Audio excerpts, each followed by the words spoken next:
The wind had a way of curling around the corners of the old houses, whispering through the wooden fences and rattling the shutters like an unwelcome guest.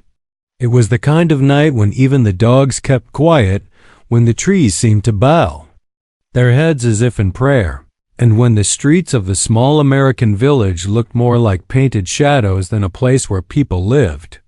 The lamps along the single road through town cast weak circles of yellow light, but beyond them was nothing but darkness stretching toward the hills. No one liked being outside after sundown here. Folks said the land remembered things. It was nearly midnight when the knock came. Slow, hesitant, and almost too soft to be heard above the steady groan of the wind. The house where it landed was one of the oldest on the street, a tall, narrow place with creaking floors, faded wallpaper, and a front porch that sagged with years of use. Inside, the last fire of the evening had sunk into embers. The man sitting by it, his boots worn from work and his hands calloused, wasn't expecting company. He lived alone, as he had for years, and his evenings were quiet. But the knock came again, louder this time, and with it a voice.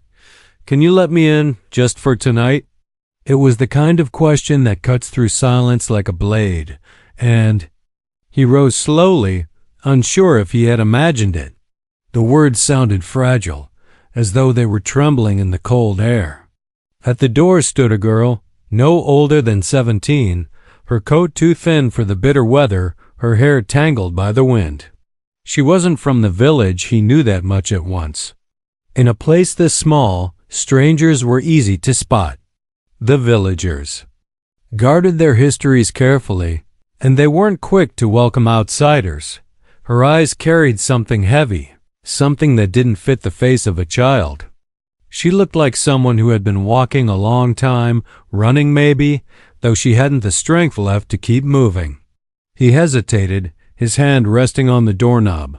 Hospitality was a virtue folks in the village preached, but suspicion ran deeper than kindness. People remembered what happened when strangers knocked at night. There were stories of promises broken, of good men undone by their willingness to help. But there was something in the way she looked at him, pleading without words, that unsettled him more than the fear of a tale retold. "Just for tonight," she repeated, softer now, almost as if she had rehearsed those very words. They were not a request so much as a ritual. He opened the door. The warmth of the room swallowed her, and she stood just inside, clutching her coat tighter, her shoulders stiff as though expecting to be thrown back out again. She did not offer her name. He did not ask. The fire stirred a faint color into her cheeks, but her eyes kept darting toward the window, as if the night outside might still be chasing her. In the village, folks had long memories. They still spoke of the preacher's daughter who vanished one October evening and of the stranger who had been seen leaving town the same night. They whispered of a widow who once took in a traveler during a snowstorm and was never seen again. That was the sort of place this was, where every quiet night felt like it carried the weight of all those old stories. And now here stood another stranger, another girl at the door, carrying her silence like a burden. The man poured her a cup of warm broth and set it on the table. She thanked him with a voice almost too faint to hear. He noticed the dirt on her shoes, the frayed edges of her sleeves, the way her hands shook not just from cold, but from something deeper, something she wouldn't name. She glanced around the room, her gaze pausing on the clock, the framed photographs on the wall, the Bible left open by the hearth. Everything seemed to matter to her in a way that made him uneasy, as though she were memorizing details she had no right to know. Outside, the wind rose again, carrying with it the sound of the church bell in the square. It wasn't supposed to ring at that hour. Not unless there was trouble. The man's chest tightened. He looked toward the girl, but she didn't seem startled. If anything, her expression softened, almost like she had been waiting for it. He asked her where she came from, but she shook her head. He asked if she was in danger, but she only repeated the same line, "Just for tonight." It was as if those were the only words she trusted herself to speak out as the night stretched on. He felt the house shift. It was subtle at first, the creak of the floorboards, though neither of them had moved, the faint draft along the windowsill, the way the shadows of the room seemed longer than they should be. The girl sat quietly, her hands folded in her lap, her gaze distant. When he asked if she needed rest, she nodded but made no move to rise. It was as though she knew something was coming, something she couldn't avoid by lying down to sleep. In that village, secrets had a way of knocking on doors. Sometimes they arrived as whispers, sometimes as letters left without a name, and sometimes as strangers asking for shelter. The man couldn't help but wonder which this was. He couldn't shake the feeling that by letting her in, he had opened the door to more than just a shivering child. The fire burned lower, and the night grew heavier. Every so often, he thought he saw movement beyond the window, but when he leaned closer, there was nothing but the empty street. The church bell had gone silent again, but the echo of it lingered in his mind. Finally, when he could no longer bear the tension, he asked her one last time, "Why here? Why my house?" She lifted her eyes to his, steady now, no longer pleading. Her voice, though quiet, carried a weight that filled the room. "Because after tonight," she said, "nothing will be the same." And then she turned her head sharply toward the door, as though someone or something was already there. The man froze, every instinct urging him not to look. But the knock came again, firmer this time, certain. The story of that night would be told in the village for generations, though no one would ever agree on the truth of it. Some would swear the man disappeared with the girl, some would whisper he was found wandering the fields at dawn, unable to speak of what he saw. But those were the tales that came later. In that moment, in that small house with the fire dying low, only one thing mattered, the knock that followed her words. He reached for the handle, knowing deep down that whatever waited on the other side would change everything. The knock echoed through the small house like a pulse, steady and sure, as if whoever stood outside had every right to be there. The man felt his throat tighten. His hand lingered above the handle, torn between instinct and dread. Behind him, the girl sat rigid, her eyes fixed on the door as though she knew exactly who or what waited on the other side. The fire cracked softly, but its warmth seemed to retreat, leaving the room colder than before. He whispered more to himself than to her, "No one comes calling at this hour." The girl didn't answer. She didn't need to. Her silence was heavier than words. For a moment, he wondered if he had been trapped in a story that belonged to the town, the kind whispered at gatherings, warnings carried from one generation to the next. He had heard them all, of lantern lights seen swaying on the ridge, of knocks in the night that drew good men out into darkness, of voices begging for help that weren't human at all. He used to laugh at such things, or at least try to. Tonight he couldn't.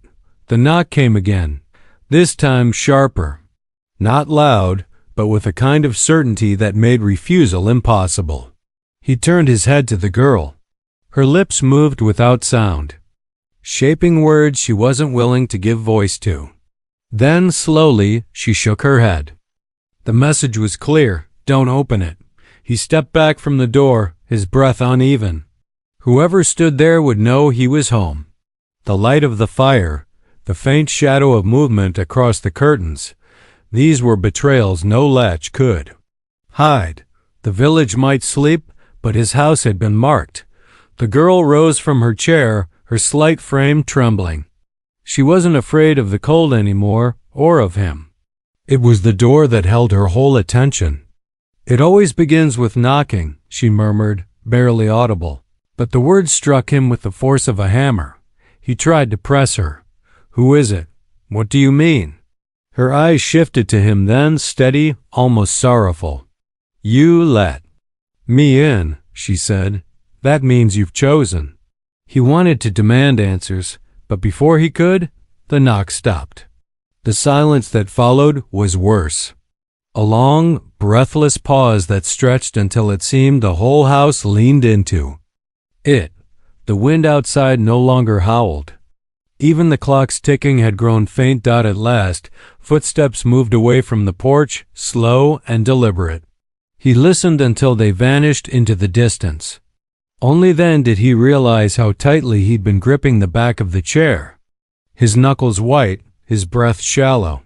The girl sat again, but the tension in her shoulders never eased.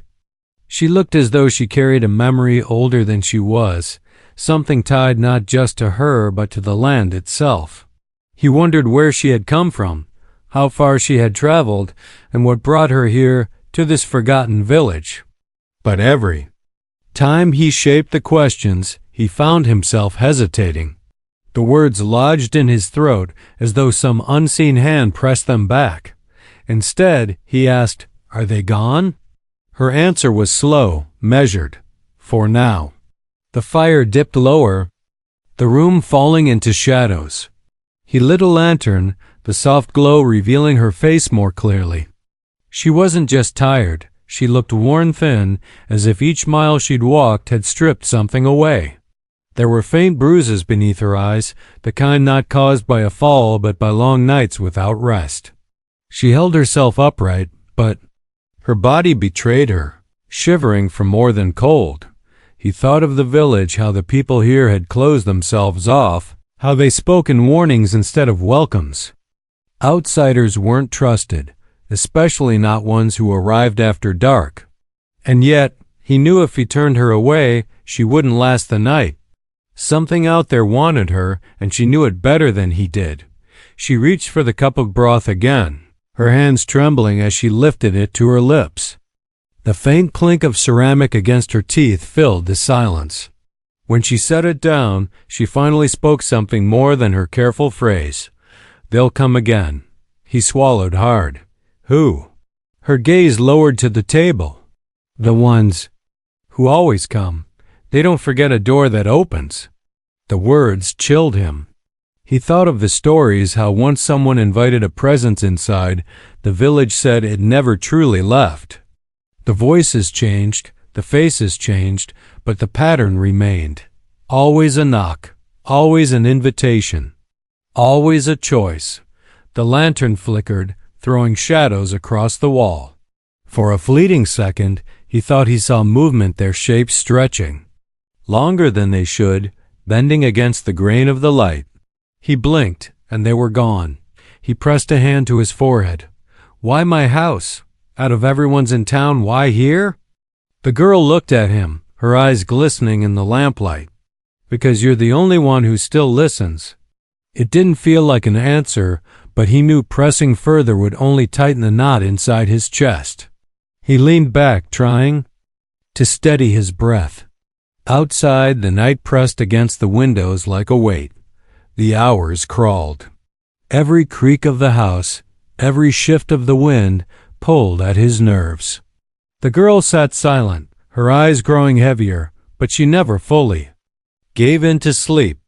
He wondered if she feared what dreams might bring, or if she simply didn't trust the night enough to close her eyes.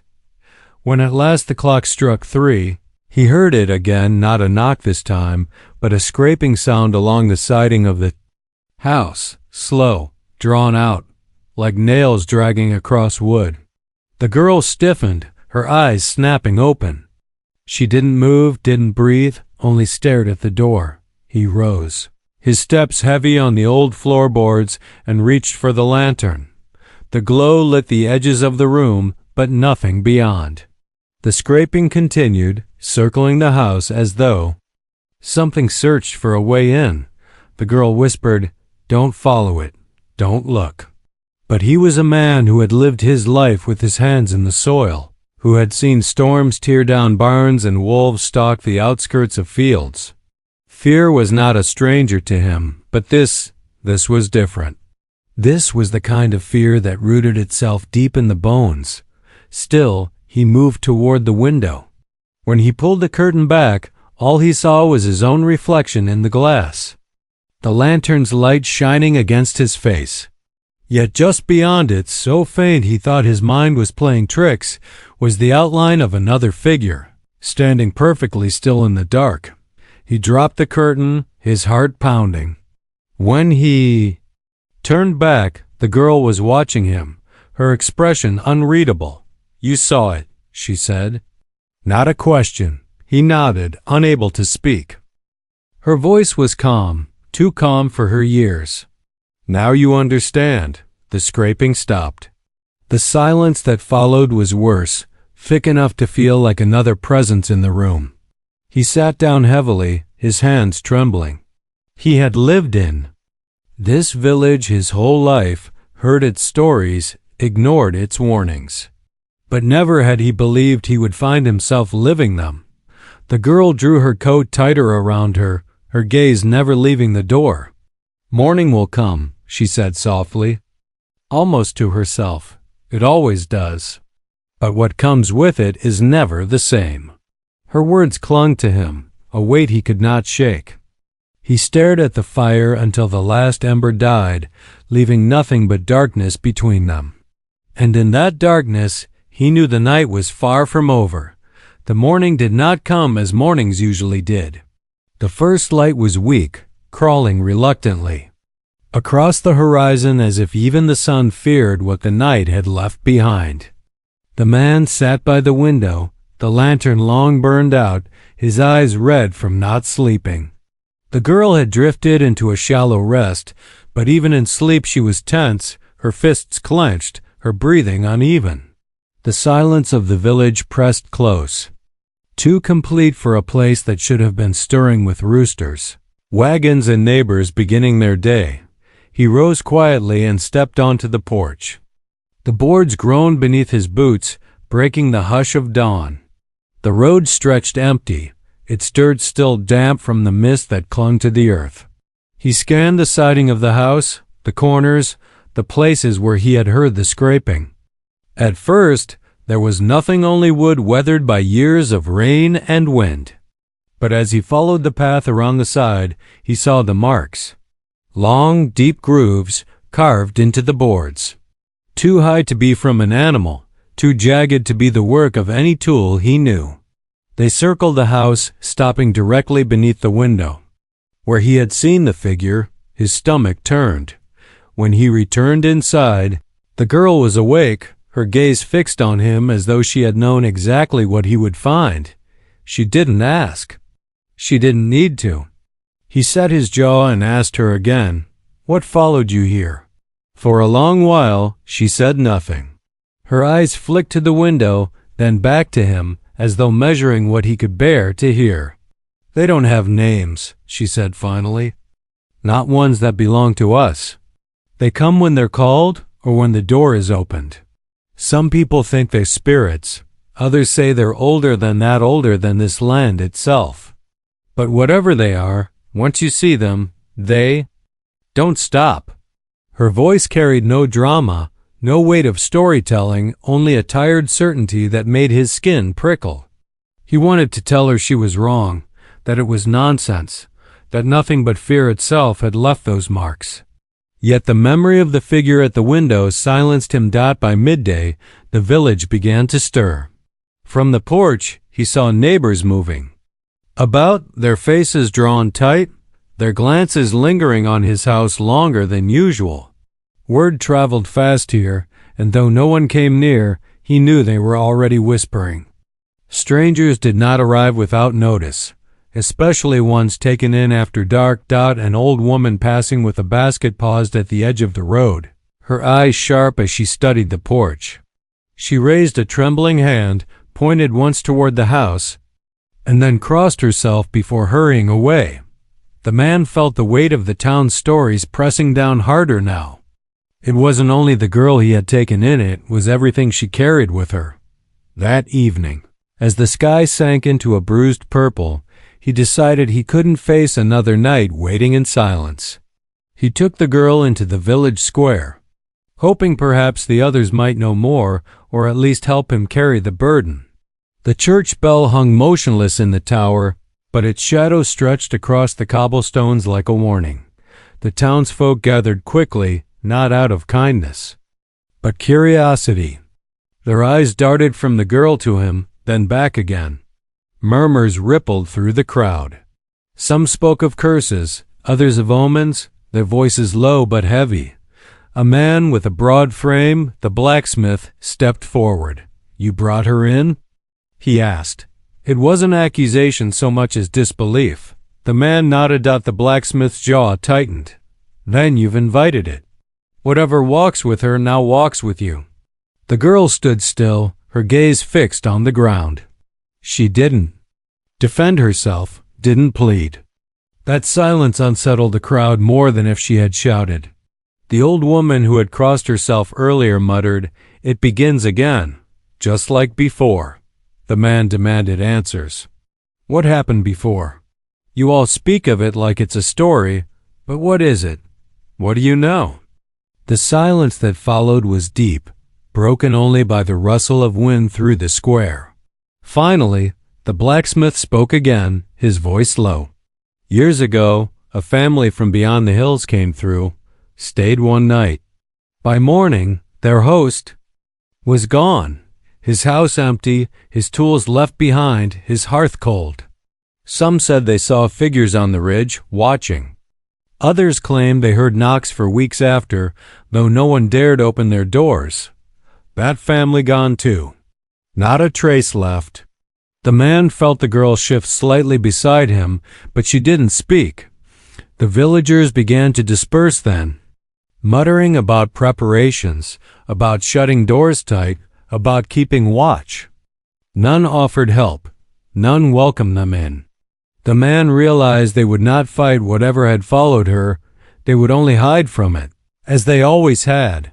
Back at the house, the girl sat by the hearth, her eyes reflecting the flames. He felt the weight of her silence, the way she seemed both fragile and unyielding at once. Finally, he said, "You knew they wouldn't help." She nodded. "You knew they'd only turn away." Again, she nodded. "Then why come here at all?" Her eyes lifted to his, steady, filled with a sadness that seemed too vast for her years. "Because sometimes it's not about finding safety. It's about finding someone who won't pretend the knocking isn't real." Her words struck deep. He thought of the villagers, of their closed shutters and their whispered fears. Maybe she was right. Maybe denial was worse than the thing itself. As night fell again, the air grew heavier, thick with the scent of damp earth. The man sat awake, the girl beside him, both waiting for what they knew would come. The first knock came earlier this time. Firm, patient. The second followed before the echoes of the first had faded. The rhythm was deliberate, almost ritualistic. He gripped the lantern, its glow flickering across the room. The girl's lips moved soundlessly, repeating something he could not hear. A prayer, perhaps, or a warning. Then faint at first, but growing. Clearer came another sound of voice. Low, distorted, but unmistakably human in shape. "Let me in." His blood ran cold. The girl's eyes widened, not in surprise, but in recognition. She shook her head, whispering, "It's never who you think it is." The knocking continued, steady, unyielding. The man's chest ached with the weight of choice. He thought of the stories of the family, of the marks carved into his house. He thought of the girl, her tired eyes, her plea from the first night. And beneath it all, he thought of the figure in the window, standing too still in the dark. The hours dragged, each knock echoing like a heartbeat. The girl did not sleep, nor did he. By dawn, the knocking had stopped, but the silence it left behind was worse. That day, he found more marks on the house, deeper, longer, curling around the windows as though testing every edge. In the fields beyond, he saw shapes moving where no shape should be, vanishing when he blinked. The villagers avoided his road altogether. Children were pulled indoors, doors latched tighter than before. The church bell rang once at noon, though no one touched its rope. As night drew near again, the man knew the knocking would return. But what unsettled him most wasn't the thought of hearing it, it was the certainty that, sooner or later, he would open the door. The third night settled over the village heavier than the ones before, as though the sky itself was pressing down, trapping every sound inside the narrow streets. Clouds hung low, blotting out the stars, and the air smelled of rain, though not a drop had yet fallen. The man lit every lantern in his house, but their glow did little to ease the darkness pressing against the windows. The girl sat close to the hearth, her face pale in the flicker of the flames, her eyes reflecting the light like glass. Neither spoke much that evening. Words had lost their comfort. The rhythm of their breaths, the occasional crack of the fire, and the groan of the old house became the only sounds that mattered. Outside, the silence was thick, too perfect for a place that usually carried the calls of night birds, the scurry of animals, the distant creak of wagon wheels. Now there was only stillness, waiting. When the first knock came, it was almost gentle.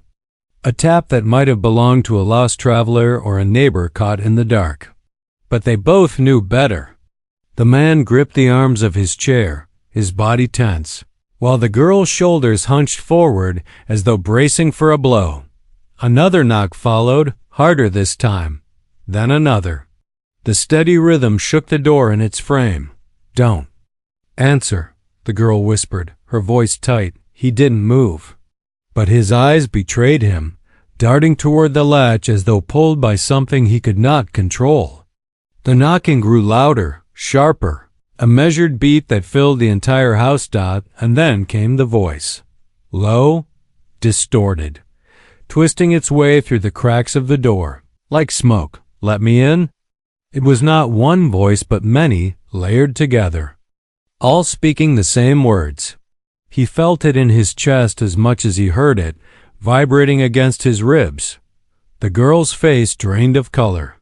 She shook her head, whispering, "They'll use anyone, any face, any sound." The voice called again, this time shaping his own name. His heart seized. No one outside the door should have known it. The girl reached for his sleeve, tugging him back, her small hand trembling. But curiosity, that dangerous thread, tugged at him. He thought of the figure he had seen in the glass, the marks carved deep into his home. He thought of the villagers hiding behind shutters, pretending none of this was real.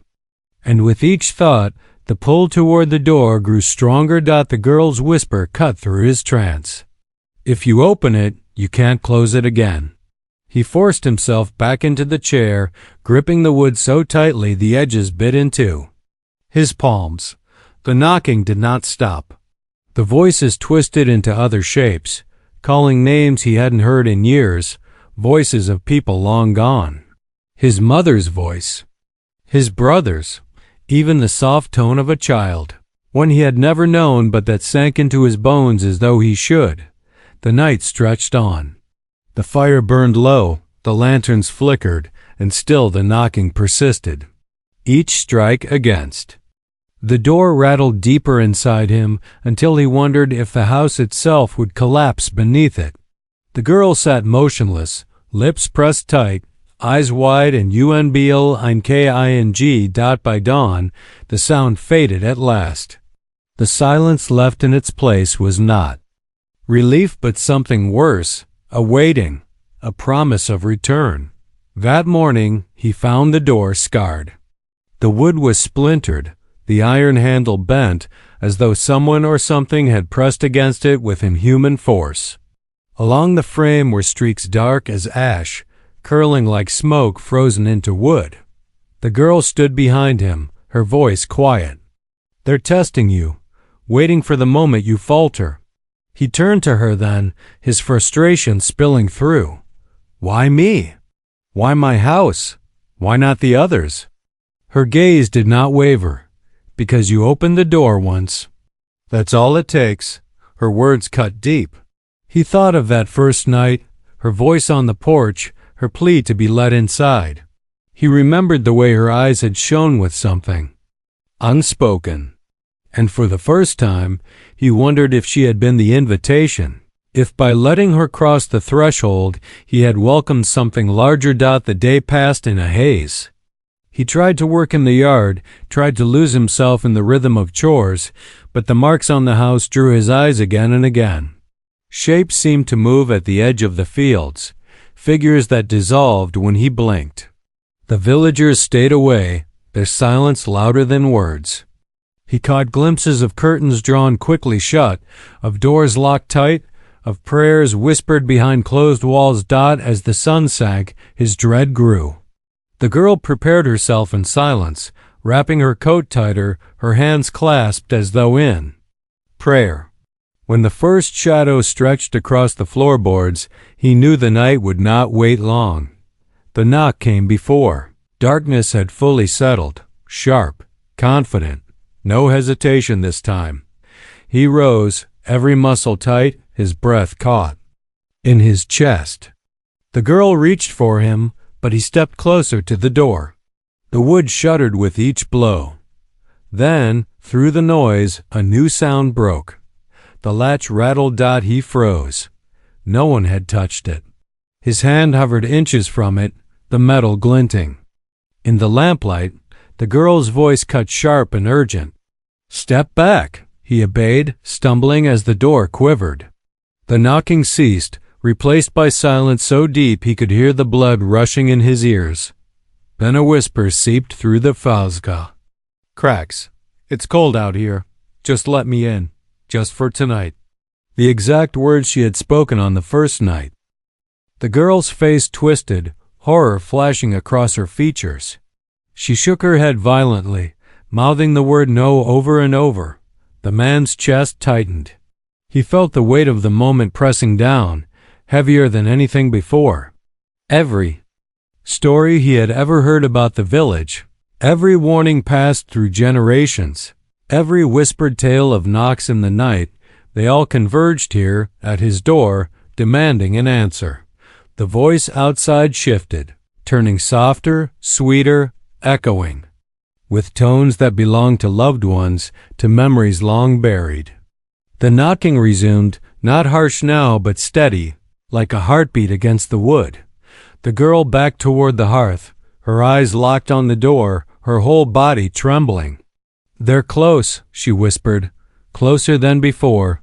Tonight's different. Tonight they want more." The lanterns flickered violently, their flames bending as though pulled toward the door. Shadows lengthened along the walls, twisting into shapes that did not belong to either of them. The air thickened, heavy with the scent of smoke and earth, filling his lungs until it burned. The man staggered back, torn between instinct and the pull of something unseen. The girl's voice rose, urgent now. "Don't listen to them. Don't believe what you hear. They'll wear every face you've ever trusted." The pounding grew louder, shaking the walls, rattling the glass in the windows. The voices swelled, layered together in a chorus of demands and pleas. "Let me in. Just for tonight, let us in." The fire sputtered, sparks leaping as if trying to flee the hearth. The girl pressed her hands to her ears, eyes shut tight, her lips moving and frantic. Whispers. The man's heart hammered in his chest, his breath shallow. He knew the choice was his. Always had been. And as the door shuddered on its hinges, as the voices screamed and whispered and pleaded, as the very walls of his house trembled, he realized the night had reached the edge of something that could not be undone. The latch quivered once more, straining against the force on the other side. He reached out, his fingers hovering inches away, his pulse roaring in his ears. The girl's eyes snapped open, locking on his hand, her voice breaking into a cry. "Don't!"